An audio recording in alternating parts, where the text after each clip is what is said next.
Hello guys, in this video we'll be talking about the sum function. You'll understand this with the help of an example. So let's have a look. This is the table that we have. Here we have the names of the various students and the scores that they have got in these 5 subjects. Now we need to add how much they got in total. So what we can do is equals to sum, and as you can see here, adds all the sums in a range of cells. Hit the tab button to select the formula, and you can select the numbers, the cells that needs to be added. Separate by a comma, that is one of the ways of doing it. So what you can do is select this, put a comma, select this, put a comma, select this, put a comma, select this again, comma, and this one. Close bracket and hit enter. You get the sum. This is one way of doing it. And if you just bring your cursor to the corner to this plus icon here, do a double click and all the cells gets added. Each of the rows get added here. Now what if you want to do it a little differently?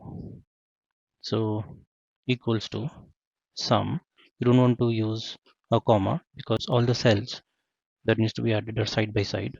So you simply just drag it, hit enter, you get the sum. This is one way of doing it. Again, you can select the entire range and hit a Control D. The entire formula gets copied in the cells below. Now there is another way. Suppose you want to add, but the cells that you want to add are not side by side, are far apart.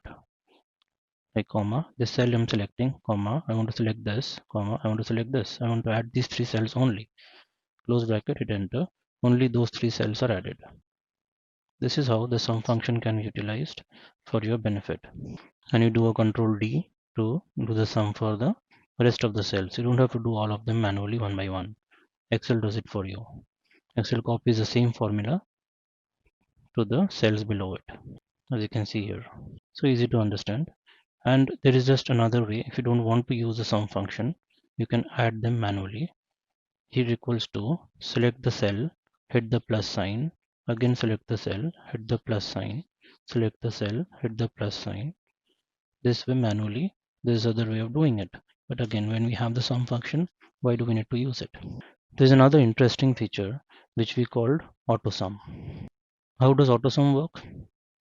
You have to just go to the cell where you want the sum. The cell there where you want the total should be just beside the range and hit Alt equals to. See, the total comes automatically. Okay.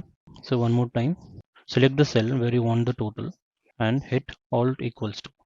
The cell that you select must be just beside the range where it is ending. Suppose if I do an Alt equals to here, it still adds. So it should be here. If I do an Alt equals to here at the bottom, it will add up the entire column here for me. And the formula automatically identifies the number and the range. Suppose if I write an alphabet here and then do an alt equals to, it is not going beyond the alphabet, it is taking up to the alphabet only. This formula is able to detect where the numbers are ending, where there is a break in numbers. So if I do alt equals to again, it takes. If there is a blank cell in between, it won't work. It will take up to the range where we have numbers. I hope this video was helpful for you to understand how the sum function works. We'll catch you all in the next video with another example. Thank you guys.